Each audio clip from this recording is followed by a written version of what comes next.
Hello दोस्तों, स्वागत है हमारे निक अकेडमी में। आज मैं आप सबको पढ़ाने जा रहा हूँ संख्या पद्धति। टॉपिक है हमारा संख्या पद्धति, यानी कि इसको इंग्लिश से बोलते हैं नंबर एंड नंबर सिस्टम, संख्या पद्धति को। तो सबसे फर्स्ट टॉपिक है हमारा प्राकृत संख्या, यानी कि इसे हम इंग्लिश से बोलते हैं नेचुरल नंबर। तो प्राकृत संख्या हम किसे कहते हैं? वे संख्याएं जो गणना करने में प्रयुक्त की जाती है उसे प्राकृत संख्या कहते हैं। तो इतना तक समझने में कोई दिक्कत तो नहीं होगा।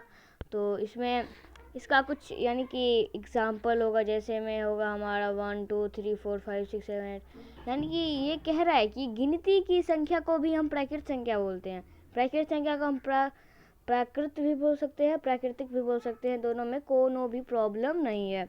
तो इतना तक समझने में कोई दिक्कत तो ये है कि इसका उदाहरण होगा 1 2 3 4 5 6 7 8 9 10, बहुत यानी कि बहुत होगा। आप बोलिएगा 1000 तो हम 1001 बोलेंगे, यानी कि गिनती कहीं पर भी ख़त्म नहीं की जा सकती है। तो फर्स्ट टॉपिक तो हमारा प्राकृत संख्या, तो प्राकृत संख्या समझने में कोई दिक्कत नहीं होगा। तो एक बार और रिवीजन करते हैं। प्राकृत संख्या को इंग्लिश से क्या बोलते हैं? Natural numbers. तो नेचुरल नंबर, प्राकृत संख्या का भी कुछ डिफाइन होगा, डिफिनीशन होगा। तो इसका डिफाइन है, वे संख्याएं जो गणना करने में प्रयुक्त की जाती है उसे प्राकृत संख्या कहते हैं, कहलाती भी है। तो जैसे में इसका हो गया 1 2 3 4 5 6 7 8 9 10, बहुत आगे तक जाएगा। तो यही है। तो इसको क्या कहते हैं? प्राकृत संख्या में सबसे छोटी प्राकृत संख्या 1 होती है। हो गया क्लियर? प्राकृत संख्या को कैपिटल एन से सूचित किया जाता है। इतना तो समझने में कोई दिक्कत तो नहीं होगा। तो फर्स्ट टॉपिक हमारा प्राकृत संख्या था खत्म। अब पूर्ण संख्या किसे कहते हैं? तो पूर्ण संख्या का इंग्लिश होता है होल नंबर। क्या होता है? Whole number. पूर्ण संख्या का डिफाइन, यदि प्राकृत संख्याओं के साथ शून्य को भी सम्मिलित कर लिया जाए तो वे संख्याएं पूर्ण संख्या कहलाती है।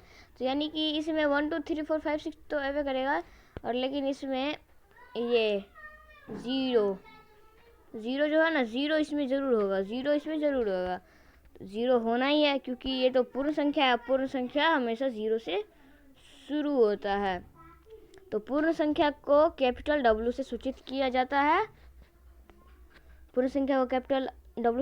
जाता है। सबसे छोटी पूर्ण संख्या 0 होती है। क्या होती है? 0 होती है। तो सेकेंड टॉपिक खत्म। थर्ड नंबर टॉपिक बोल रहा है कि आप पूर्णांक, यानी कि इंटीजर नंबर हम किसे कहेंगे? तो इंटीजर नंबर इसे सभी पूर्ण संख्याएं तथा ऋणात्मक संख्याएं पूर्णांक संख्या कहलाती है। तो इतना तक समझने में कोई दिक्कत? तो पूर्णांक संख्या का इंग्लिश होता है इंटीजर होता है।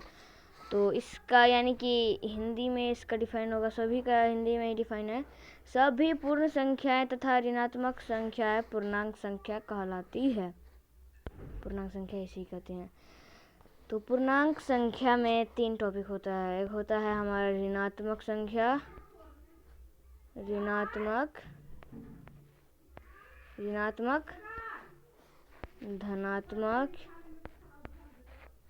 धनात्मक और शून्य।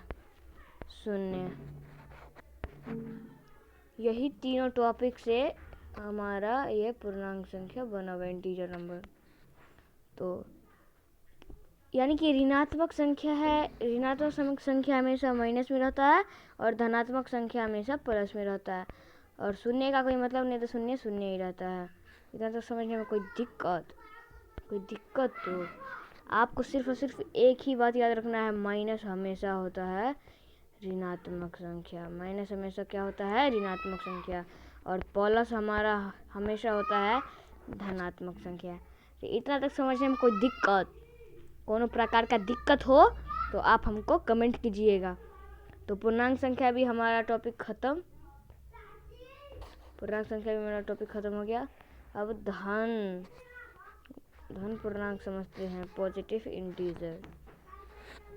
तो धन पूर्णांक यानी कि पॉजिटिव इंटीजर, तो इस पॉजिटिव इंटीजर हम किसे कहेंगे, इसका भी कुछ ना कुछ डिफाइन होगा। यानी इसका डिफाइन होता है सभी प्राकृत संख्याएं धन पूर्णांक कहलाती है। तो यानी कि मैं आप सबको बताया था प्लस वाला क्या होता है, धनात्मक। प्लस वाला हमेशा धनात्मक और माइनस वाला हमेशा ऋणात्मक, और शून्य भी होता है तो शून्य को हम शून्य ही बोलेंगे। तो धन पूर्णांक में यही है, सभी प्राकृत संख्याएं धन पूर्णांक कहलाती है। इसमें सब कुछ प्लस में, और पूर्णांक संख्या जैसे में होगा सब कुछ माइनस में होगा। यानी कि माइनस के आगे प्लस हो सकता है, लेकिन माइनस भी रहेगा। ऋणात्मक संख्या को हम माइनस ही कहते हैं। तो धन पूर्णांक यानी कि पॉजिटिव इंटीजर समझने में कोई प्रकार का दिक्कत नहीं है। तो एक बार इसको समझते हैं कि क्या कहते हैं। तो सभी प्राकृत संख्याएं धन पूर्णांक कहलाती है। आपको हर वक्त ये चीज़ याद रखना होगा, माइनस हमेशा ऋणात्मक, प्लस हमेशा धनात्मक, और जीरो परिमेय संख्या में हमको पढ़ना था, पूर्णांक संख्या में। तो ये सब चीज़ मैं आप सबको बता दिया हूँ। यही पूर्णांक संख्या, धन संख्या और ऋणात्मक संख्या में भी ये सब कुछ पढ़ना है। तो अब देखते हैं, धन पूर्णांक भी पॉजिटिव इंटीजर भी हमारा ख़त्म हो गया टॉपिक। अब बढ़ते हैं हम ऋण पूर्णांक, यानी कि इसे हम बोलते हैं ऋणात्मक संख्या। क्या बोलते हैं, ऋणात्मक संख्या। तो निगेटिव इंटीजर कह रहा है कि सभी ऋणात्मक संख्याएं ऋण पूर्णांक कहलाती है।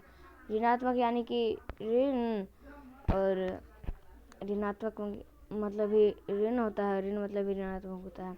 तो सभी ऋणात्मक संख्याएं ऋण पूर्णांक कहलाती है। तो इसमें माइनस में होगा, क्योंकि ऋण है, यानी कि माइनस में भी होगा प्लस में भी होगा। ये देखिए यहाँ पे छोटा सा लिखा हुआ है ना माइनस, दिख रहा है आपको, यहाँ पे यहीं पे माइनस है वो। तो यही माइनस है, यानी कि सब में माइनस लगा हुआ है। तो नेगेटिव इंटीजर भी समझने में समझा दिया हूँ। अब परिमेय संख्या बचा है, यानी कि रेशनल नंबर। तो रेशनल नंबर हम किसे कहेंगे, उसको ही आज पढ़िए लेते हैं। तो रेशनल नंबर वे सभी संख्याएं जिन्हें p/q के रूप में व्यक्त किया जा सके परिमेय संख्या कहलाती है। तो इसको समझते हैं। कह रहा है वे सभी संख्याएं जिन्हें p/q के रूप में व्यक्त का मतलब क्या होता है, व्यक्त का मतलब होता है लिखा। व्यक्त का मतलब हमेशा होता है लिखा हुआ कोई चीज़। तो व्यक्त का मतलब क्या होता है, आप लोग को पता चलेगा। व्यक्त का मतलब होता है लिखा। तो इतना तो समझ लिए। कह रहा है वे सभी संख्याएं जिन्हें p/q के रूप में लिखा जा सके उससे परिमेय संख्या कहते हैं। हो गया? इतना तक समझने में कोनो प्रकार का दिक्कत तो है जी। अब देखिए ये समझ लिए इसका डिफाइन क्या है, नहीं है, ये सब कुछ तो इसका डिफाइनर समझ लिए हैं। तो अब इसका ये क्या है, क्यू, इसको समझते हैं। क्यू को ये कह रहा है क्यू इक्वल टू p/q अनुपात p तथा q पूर्णांक है, और q डज नॉट जीरो, यानी कि q डज नॉट जीरो हो उसे ही परिमेय संख्या कहेंगे।